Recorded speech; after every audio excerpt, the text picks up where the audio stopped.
نحمده ونصلي على رسوله الكريم أما بعد فأعوذ بالله من الشيطان الرجيم بسم الله الرحمن الرحيم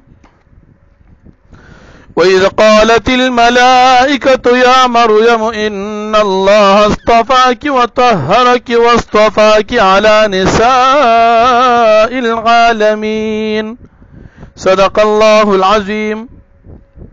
سورہ آل عمران 2 نمبر آیت دی. د دې رکو د مخکې رکو سره ربط او مناسبت دا دی چې په مخکې رکو کې د بیبي مریم واقعا ذکر شوا، په دې رکو کې هم د بیبي مریم واقعا ذکر کیږي. په دې رکو کې الله رب العالمین د حضرت بیبي مریم فضیلت ذکر کوي چې دا بیبي مریم موږ د خپل عبادت د پاره قبول کړې ده او دا مو د هر قسم خرابې او نقایص نه پاکه کړې ده او دې ته موږ فضیلت ورکړې دي د دغه دور په ټولو زنانو باندې. دې بیبي مریم ته دا درې فضیلتونه فرشتي د الله جل شانه په حکم باندې وورول.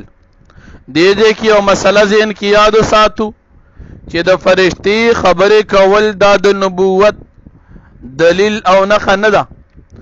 فرشتي هغه خبرې چې هغه د انسان ذات سره تعلق ساتي، یو انسان سره وکي، نو دې ته به د نبوت علامه نه ویل کېږي. لکه بیبي مریم سره فرشتي خبرې وکړي، یا د نبی کریم صلی الله علیه وسلم یو صحابي حضرت عمران ابن حسین رضی الله عنه د فرشتو سره خبر او سلام کړو، نو دا د نبوت علامه نه ده، بلکې د نبوت علامه هغه خبرې د فرشتي دي چې هغه د امت د تبلیغ د پاره نازل شي، ناغه د نبوت علامه وي. نو دلته بیبي مریم ته الله پاک درې فضیلتونه ورکړل. یو چې تمنګه خوخه کړي د عبادت د پاره، دویم یعنی قبول کړي مو دي، دویم تمو د هر قسم خرابې نه پاکه کړي، وطهرک د نارینو د مس نه منګه ته محفوظ کړي او د هر قسم بیمارو نه چې عام طور په زنانو راځي د هغې نه محفوظ کړي، د هغې نه مو پاکه کړي. او دریم نمبر هغه بد اخلاق چې په زنانو کې مندل کیږي د هغې نه موږ ته محفوظ او پاکه ساتلی. او دریم فضیلت چې تا ته موږ غوروالی او اوچتوالی درکړي دي د دغه دور په زنانو باندې. وطهرک علی نساء العالمین واصطفاک علی نساء العالمین، ته موږ غوره کړي د خپل دور په زنانو. تفسیر جلالین لیکي چې دلته نساء العالمین نه مراد د دې د دور زنانه دي چې د هغې دور زنانه څومره وي په هغې باندې دې ته فضیلت الله حاصل کړو. بیا الله جل شانه بیبي مریم ته ذمہ داری بیانې. اے بیبي مریم اقنتی لربک، خپل رب ته عاجزي کوه، د خپل رب بندگی کوه، وسجدی او سجده کوه، ورکعی او رکوع کوه مع الراکعین، د رکوع کوونکو سره. یعنی څنګه چې عام خلق منځونه کوي، رکوع کوي، سجده کوي، قیام کوي، په مانځه کې عاجزي کوي، دغه شان منستم کوه. نو دې ته ذمہ داری د عبادت ورکړل شوه چې په هر وخت کې ته عبادت کې نو په دې طریقې سره کوه. بیا الله پاک د نبی کریم صلی الله علیه وسلم د رسالت دلیل ذکر کوي او د نبی علیه الصلاۃ والسلام نه نفی د غیب او د علم کوي. ذالک من انباء الغیب نوحیه الیک، اے پیغمبر علیه السلام د بیبي مریم د دې واقعي خبرداری تا ته منګ درکو، دا د غیب خبرې د منګې تا ته بیانو، تا ته په علم خپل نشته. د منګ د مسلمانانو ایمان دی چې د رب العالمین رستو په مخلوقات کې د نبی علیه الصلاۃ والسلام هم را علم بل چاتم نه دی ملو شوی. او دام زمون ایمان دی چې په تمام پیغمبرانو کې زیات علم بلکې په تمام مخلوق کې زیات علم هغه نبی کریم صلی الله علیه وسلم ته الله پاک ورکړی دی. نو نفی د علم غیب د نبی علیہ السلام نه دا تنقیس د علم د نبی علیہ السلام نه کوي چې د نبی علیہ السلام په دې کې څه توهین او بی ادبی راشي. نه، د غیب علم دا صفت د رب العالمین دی، عالم الغیب صرف الله دی. نو مخلوق نه د غیب علم نفی کول په دې کې د مخلوق توهین نشته، ځکه مخلوق دی او خالق دی. د خالق ټول صفات یوازې دي او د مخلوق صفات د خالق صفات سره یوځای نه دي، بلکې مخلوق جدا دی او خالق جدا دی. اوس د دې واقعي علم الله فرمایي چې موږ پیغمبر علیه السلام تا ته درکړی دی، ورنه ته په دغه وخت کې موجود نه وي. کله چې د بیبي مریم په کفالت باندې اختلاف راغی د خادمانو د بیت المقدس او د قراندازي وکړه د قلمونو په ذریعه سره، قلمونه په اوبو کې واچول، د چا قلم چې په مخالف طرف باندې روان شي هغه سړی به د بیبي مریم د کفالت مستحق وي. نو د حضرت زکریا علیه السلام قلم چې په کومو قلمونو باندې بدی تورات لیکو هغه قلم د زکریا علیه السلام د اوبو په مخالف طرف روان شو او بیبي مریم د زکریا علیه السلام په کفالت کې راغله. قراندازي د دې په باره کې مسله زده کو چې کوم حقوق داسې دي چې د هغې اسباب شرعي طور معلوم او متعین دي. کوم حقوق چې د هغې اسباب شرعي طور معلوم او متعین دي نو په هغې کې قراندازي ناجایزه ده. لکه مثال 10 کسان راجمع شو، دی ځان له یو ګاډی اخلي په 1 لک روپۍ ټولو 10,000 روپۍ واچولې، نو د هر سړي حساب معلوم او متعینه ده. هر سړي ته به د خپل 10,000 روپو مطابق د ګاډي حصه ملاویږي. اوس دا ټول حصار اخیستل دا 10,000 روپو جمع کېدل 1 لک روپو مشترکه مال چې یو کس اخلي نو دا حرام ناروا او جواری ده.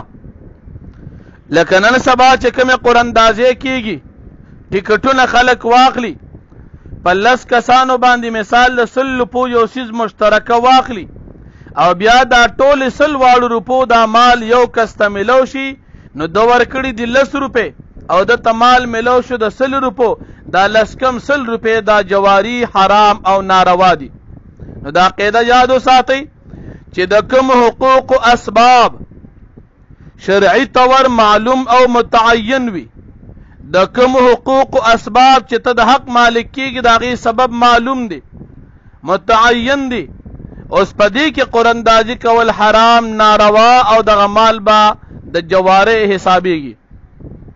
البته د کوم حقوق اسباب شرعي طور متعین او معلوم هم دي لیکن اختلاف په تقسیم د حصصو کې دي، نو په دغه ځای کې قراندازي بیا جایز ده. لکه مثال د 10 کسانو په شریکه باندې کور دی، 10 مرلې دي، هر سړي پکې یوه مرله ده. اوس هر انسان د خپل حصې متعین مالک ته د یوې مرلې، البته کومه مرله به چا ته ملاویږي نو هر سړي ته به یوه ملاویږي. په تقسیم د حصصو کې اختلاف دی نو په هغې کې قراندازي جایز ده چې انسان ته اوله حصه به یو ته ملو شي قراندازي دی کې دا بل حصه به قراندازي کې چا ته ملاوېدل نو شرعاً دا صحیح ده، په دې کې څه نقصان او قباحت نشته. یا مثال له قربانۍ څاروي دي، 9 کسانو قرباني لپاره میخه واخیستله، د وابیانو په نس چې ناروا ده ځکه چې قرآن و سنت کې وی ذکر نشته. میخه واخیستله د هغې غوښې تقسیم کړی شي، ډېري جوړ کړي شو په تله باندې. اوس هر انسان ته خپل حق معلوم دی چې دې کې زما یوه حصه ده، البته په تعیین کې اختلاف راغی چې کومه حصه یوه ستا ده نو د دې دپاره قراندازي وشي چې هلکه دغه حصه د چا شوه دا بله د چا شوه، نو په دې کې شرعاً جایز دي، هیڅ قسم قباحت او ګناه په دې کې نشته. نو قاعده دا شوه چې د کوم حقوق اسباب شرعي طور معلوم او متعین وي نو په دغه کې قراندازي کول دا ناجایز دي چې یو انسان ته ټوله ملو شو نه کسان مثال خالی لاسونه پاتې شي. زکریا علیه السلام ته بی بی مریم په کفالت کې راغله، دی یې کفیل شو.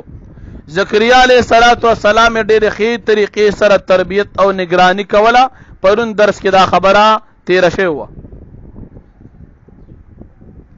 بی بی مریم لویه شوله. الله رب العالمین جبریل علیہ السلام راولیږه چې لاړ شه دې ته زیر ورکړه چې ستا به زوی کېږي، د هغه به نوم عیسی وي، او د هغه صفات ورته بیان کا چې دا به مخورزي خلک به دنیا کې خیال ساتي، آخرت کې مقبول شفاعت به قبلیږي، او د الله په نسبت ډېرو مقرب او نږدې کسانو کې وي. د ده به څه معجزې وي، دی به ماشوموالي کې خلکو سره خبرې کوي، او دی به بیا بوډا کېږي، بوډاواله کې به خلکو سره خبرې کوي، او دا به د نیکانو خلکو نه وي. بی بی مریم ته زیر ملو شو. دی د الله جل شانه نه تپوس کو یا الله زما بزوی څنګه کېږي؟ ما خو واده نه دی کړی، نو زما بزوی څنګه کېږي؟ الله پاک ورته فرمایي چې همدارنګې بغیر خاونده به ستا زوی کېږي، او زوی به د سم د کمالاتو ډک عیسی ابن مریم علیه السلام وي. اوس په دې ځای کې عیسی علیه السلام، عیسی دا د عبرانی ژبې لفظ دی، عیسی دا د عبرانی ژبې لفظ دی.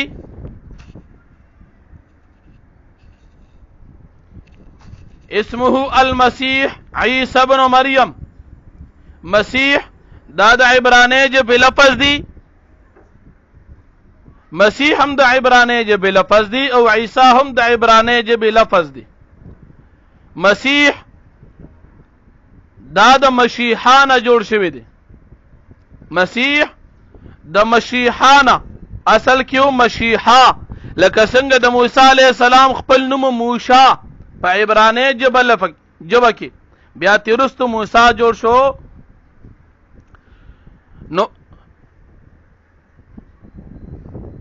مسیح اصل کیو مشیحا، د دې معنی د مبارک او برکتی، د عبرانی ژبې لفظ دی، او یو مسیح د عربی ژبې لفظ دی، د هر قسم خوغ صفاتو نه خالی.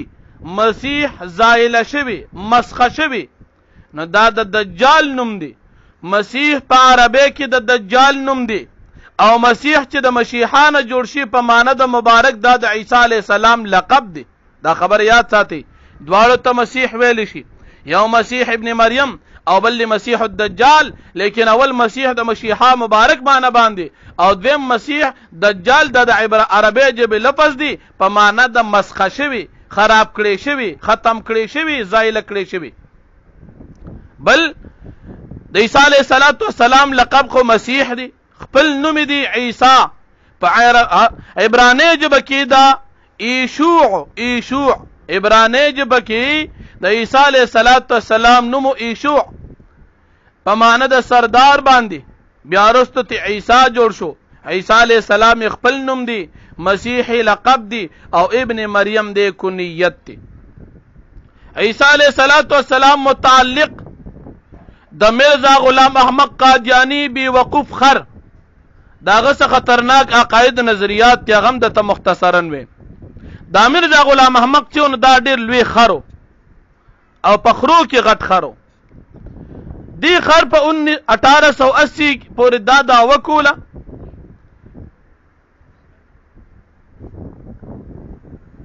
چې ما ته الهام کېږي د الله د طرف نه. 1882 کې 2 کاله پس دعوه وکړه چې زه مجدد یم. بیا 8 کاله پس دعوه وکړه 1891 کې چې زه مسیحي موعود یم، یعنی عیسی علیه السلام یم، د کوم وعده چې شوی د قیامت ته نږدې به راکوزیږي.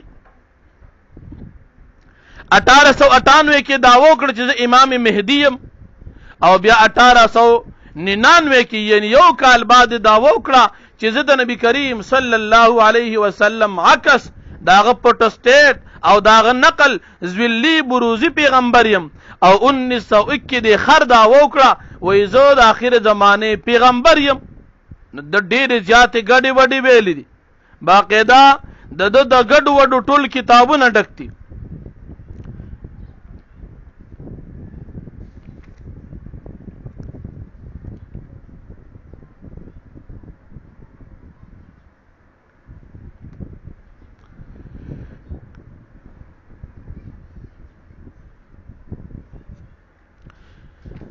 د عیسی علیه السلام متعلق د مرزا غلام احمد قادیانی خطرناک عقیده نظریه دا ده،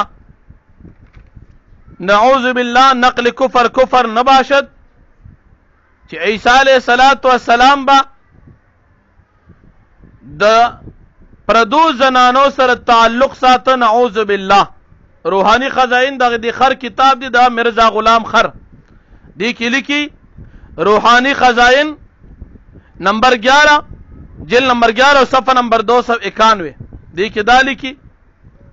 او بل د عیسی علیه السلام متعلق لیکي چې عیسی علیه السلام پلارو داغنوم یوسف نجار، نعوذ بالله. قرآن وی پلار نشته، لیکن دا خر وی پلار یوسف نجارو، او وی د خپل پلار سره 22 کال د ترکانه کار کړو، لیکن دا خر څومره غټ دروغ وی. عیسی علیه السلام یوازې د مور پلار خو نو، لیکن دا خر وی د عیسی علیه السلام څلور رونه او خویندې وي. قرآن نه خلاف لګیا دي. بردا مرزا غلام احمد قادیانی خر لیکي چې عیسی علیه السلام دا انجیل په خپله جوړ کړو او د یهودیانو نه پټ کړو، دا خر لیکي. او بل دا خر لیکي چې عیسی علیه السلام به نعوذ بالله خلکو ته ډېرې کنځلې کولې. دا خپل کتابونو کې دا خر دا قسم بکواس او دا ګډې وډې لیکلي دي. حالانکه د امت مسلمه عقیده دا ده چې عیسی علیه السلام بې پلاره پیدا دي. عیسی علیه السلام یو دی د مور. عیسی علیه السلام مور بی مریم واده نه دی کړی. عیسی علیه السلام د الله پیغمبر دی. عیسی علیه السلام ته الله کتاب انجیل ورکړو. عیسی علیه السلام نیک انسانو، او عیسی علیه السلام الله پاک ژوندي اسمانونو ته اوچت کړی دی. لیکن دا خر وی عیسی علیه السلام یهودیانو قتل کړی دی، روحانی طور اسمان ته قتل دی، نور جسمانی طور عیسی علیه السلام دی قتل شوی دی. دا د دې خر عقیده د قرآن نه خلاف او د امت مسلمه د عقایدو نه خلاف ده. د عام کافر د قادیانی په نسبت باندې حکم نرم دی، ځکه مرزا غلام احمد قادیانی جماعت ته ویل شي مرتد زندیق او د زندیق کافر مسله دا ده چې د سره هیڅ قسم لین دین تعلق ساتل جایز نه دی، او د عام کافر سره دنیا معاملات تعلق ساتل شرعاً صحیح دی چې دین ته پکې کله نقصان نه وي. بل دا خر وی عیسی علیه السلام نعوذ بالله عیسی علیه السلام به شراب سکل. دا خپل کتاب روحانی خزائن کې دا خر لیکي. او بل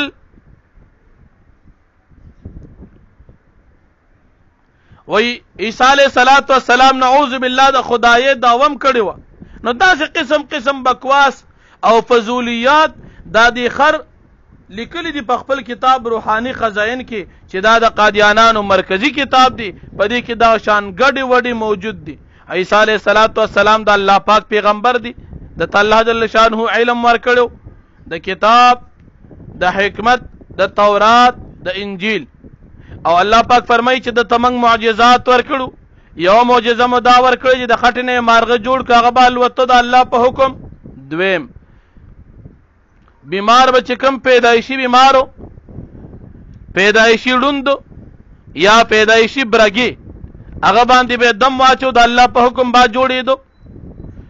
مړی به ژوندي کول د الله په حکم. عیسی علیه السلام په خپل زندګۍ کې 4 کسان ژوندي کړي دي.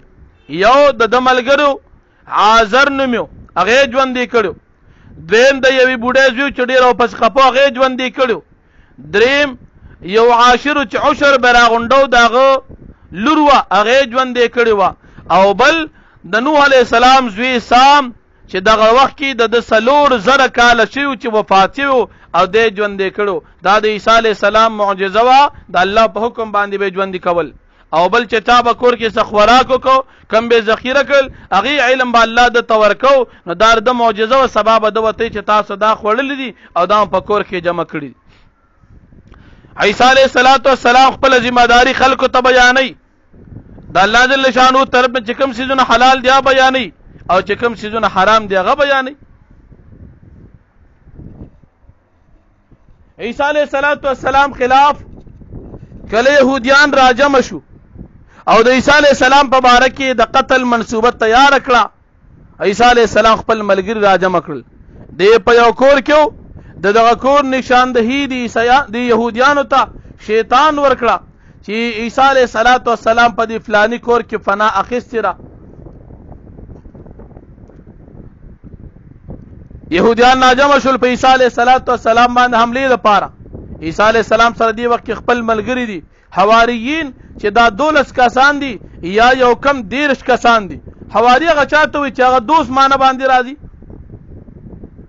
یا حواری په معنا دوبي یا حواری په معنا مددگار یا حواری هغه کس ته چې هغه سپینې کپړې چولی. دا د عیسی علیه السلام ملګری بنی اسرائیلو د عیسی علیه السلام ته خپل مرګتیا او امداد وړاندې کو. عیسی علیه السلام تاسو کې څوک به زما په دین کې د الله امداد وکړي د حواریین موږ به دی وکړو موږ پتا ایمان نه وړي دي او موږ استاد پیغمبري گواهی ورکو. عیسی علیه السلام په دې کور کې یهود رالل په عیسی علیه السلام باندې حمله وکړه.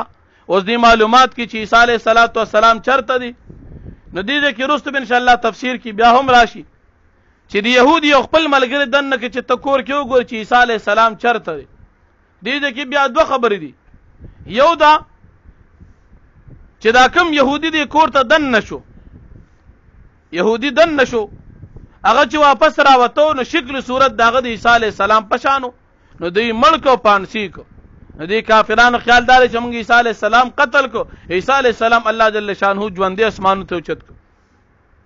عیسی علیه السلام ته نبوت د 40 کالو په عمر کې ملو شوی دی او اسمان ته چې خطو نو د عیسی علیه السلام عمر 80 کاله او چې عیسی علیه السلام کله وفات شي نو په دغه وخت کې به عیسی علیه السلام یو شل کال عمري قیامت ته نږدې برازي 40 کال به اسلامي نظام نافذ کوي د نبی علیہ السلام په شریعت به فیصله کوي خپل باندې ما مجتهد وي او د الله جل شانه په حکم باندې بدی بیا وفات شي. د نبی علیہ السلام روزه کې چې کوم د یو قبر زی خالدي باقي کې حضرت عیسی علیہ السلام دفن شي داغي نرستو بیا قیامت راځي. نو عیسی علیہ السلام اسمانو کې فی الحال روغ جوړ ژوند دی د الله جل شانه د طرف نو رزق ملاویږي د جنت هیڅ قسم تکلیف په ناراضي او روغ جوړ ژوند دی. دا واقعات عیسی علیه السلام تفصیلا چې په دې کې کوم بیان شو دا د نبی علیه السلام د رسالت دلیل دی. نو الله جل شانه فرمایي ځکه چې په دې وخت کې نبی علیه السلام نو لیکن بیا هم د دې واقعې خبر دی ځکه چې الله جل شانه ته خبر کړی دی او دا د نبی علیه السلام د رسالت دلیل دی. نو الله پاک فرمایي وَإِذْ قَالَتِ الْمَلَائِكَةُ يَا مَرْيَمُ او یاد کا وقت چې وی فرشتي جبرئیل علیہ السلام اے بی بی مریم ان الله اصطفاک وطهرک بشک الله پاک ته غوړه کړی د خپل عبادت د پاره وطهرک او تی پاک کړی د نارینو د مسکولونه د هر قسم بد اخلاقینا او د هر قسم خراب او بیمارو د خراب عادتونو واستفاک علی نساء العالمین او تی غوړه کړی علی نساء العالمین په بیبیانو د خپل دور باندې یعنی په دغه دور کې چې څومره زنانه دي. یا مریم اقنتی اے بی بی مریم تعاجزی کوا لربک خپل رب تا وسجد و سجده کوا ورکعی رکوع کوا مع الراکین در رکوع کوونکو سرا. ذالک من انباء الغیب نوحیه الیک دا واقعا دا خبره چې دا واقعا د بی بی مریم او د زکریا علیہ السلام دا اخبار د غیب نه دا نوحیه الیک پیغمبر علیہ السلام منګه تا تر دی وحی کو وما كنت لديهم او تنوی پیغمبر علیہ السلام د دوی سره اذ القون اقلامهم کله چې دی غرزول خپل قلمونه ايم يكفل مریم چې کم کس به کفالت کی د بی مریم وما كنت لديهم او پیغمبر علیہ السلام تنوی د دوی سره اذ يختصمون کله چې دی جګړه کوله په خپل منځ کې په کفالت د بی مریم باندې. اذ قالت الملائکه یا مریم یاد کا وقت وی فرشتي جبرئیل علیہ السلام یا مریم اے بی بی مریم ان الله بشک الله پاک یبشر کی زیر درکی تا بکلمتن په یو کلمې منو د خپل جانبنا اسمه المسیح عیسی علیہ السلام ته کلمت الله زکوي چې دا په کلمه د کون سره الله پاک پیدا کړی دی نو په کلمه منو د خپل جانبنا اسمو چې نوم د دې کلمې المسیح لقب دی مسیح عیسی ابن مریم عیسی ابن مریم دی وجیها فی الدنیا والآخرة دی مخورز دی په دنیا او په آخرت کې په دنیا کې مخورز دی په آخرت کې مقبول الشفاعت دی ومن المقربین او د نږدې بندگانو د الله نه دی ويكلم الناس في الماضي او د معجزه دار چې دی به خبره کی په ماشوم والی کی په الماضي په ماشوم والی کی وکاله او دی به بوډا کیږي په بوډا والی کی به خبره کوي ومن الصالحین او دی به د نیکانو خلکو نه بوډاګان خاصم خبره کوي خودل تکالن کې اشاره دی خبره ته چې عیسی علیه السلام ځوان دی اب راضی بیا بوډا کیږي غینه بعد به بیا وفات کیږي د عیسی علیه السلام نزول ته اشاره شو قالت اوی بی بی مریم رب انا یکون لی ولد اے رب څنګه بشي ما د پار اولاد ولم يمسسني بشر او حال داری چې ما ته نذران زی شوی بشر قال الله پاک وتو فرمایل فرشتي واسطه باندې کذالک الله يخلق ما یشاء هم دارنګ الله پاک وی څه چو غواړي غ پیدا کی يخلق پیدا کی ما شاء څه چو غواړي اذا قضى امرا کله چې الله فیصلو کی د یو کار فانما يقول له كن فيكون پس الله پاک دې کار ته کن موجود چې فيكون پس دا موجود شي ويعلمه الكتاب والحكمة والتوراة والانجيل او علم ورکی د الله پاک الکتاب د کتاب والحکمت او د فیدې د خبره والتوراة او د تورات یا احکامات د حکمت نه مراد احکامات د زندګۍ د جون تیرولو دي والتوراة او تورات والانجیل او انجیل ورسولا الى بني اسرائيل او منګه وارسلنا من بلیگو دی یا منگ لگلی دی الى بنی اسرائیل تا انی قد جئتکم منگ عیسی علیہ السلام اولیگ بنی اسرائیل تا پیغمبر او د دین نسول دا پارا انی قد جئتکم دوتو فرمایل چې مارا تلکړي تاسو ته آیت من ربکم په معجزات د خپل رب د طرفنا انی بشک چې مخلوق ز جوړوم لکم استاد د پارا من توین د خیر د خټینا که هیئت الطیر پشان د مارغ چې مارغه نه مراد دل تخافه رک دی فانفخ فيه فيكون طيرا باذن الله زو پکې وام پدې کې دا بشي مارغ د الله په حکم و ابرئ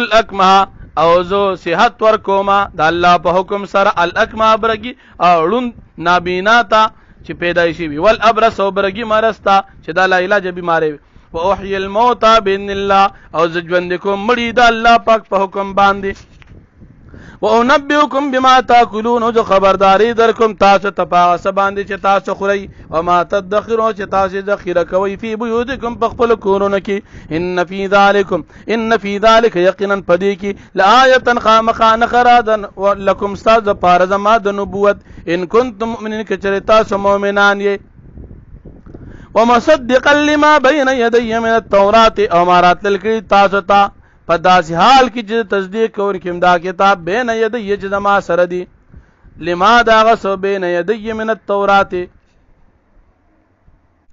چې زما سره دی یعنی زمانه وړاندې تیر شوی دی چې هغه تورات دی وليحل لكم بعض الذي حرم عليكم او د پاره دی چې بیان کوم تاسو د پاره بعض الذي بعض غسزنا حرم عليكم چې پتا سو باندې په مکه شریعت د موسی عليه السلام کې حرام شوی وجئتكم بآية من ربكم او ماراتل کی تاسو تپان معجزات د خپل رب د طرفنا فاتقوا الله واطيعون فاستاسو د الله نو یریږي زماتا بيداریو کوي ان الله ربي وربكم فاعبدوا یقینا الله پاک زمام رب د استاد سم رب د خاص د عبادت کوي هذا صراط مستقيم دا لار برابر د الله د عبادت فلما حس عيسى منهم الكفر پس هر کله چې ورید المحسوس کې عيسى عليه السلام د يهوديان نه کفر یعنی مشوره د قتل قال من انصاري الى الله عيسى عليه السلام فرمای سوق د زما مددگار الى الله په دین د الله پاک کې قال الحواریون او وی دی حواریین چې 12 یا یو کم 10 کسانو نحن انصار الله من د الله د دین مددگار یو آمنا بالله من ایمان نوړي دی په الله پاک باندې وشهد ته غوسی عیسی علیہ السلام بأننا مسلمون چې بشک منګه تابعدار د الله مسلمانان بندگان یو ربنا اے رب زمنگا آمنا من ایمان نوړي بما پاکامات باندې انزل ته چتا نازل کړي په تورات په انجیل کې وتبان الرسول او منګه توبه منګه تابعداري کړې د عیسی علیہ السلام فاكتبنا مع الشاهدين فزمنګ دا ایمان قبول کو منګو لیکا مع الشاهدين د گواہی ورکوونکو سره ومکروا ومکر الله او دی يهوديانو تدبیر کو د قتل د عیسی علیہ السلام ومکر الله او الله جل شانو تدبیر کو د نجات د عیسی علیہ السلام او د خپل ملګری د قتل کول د يهوديانو والله خير الماکرین او الله پاک بهترین تدبیر کوونکی دی واخر دعوانا الحمدلله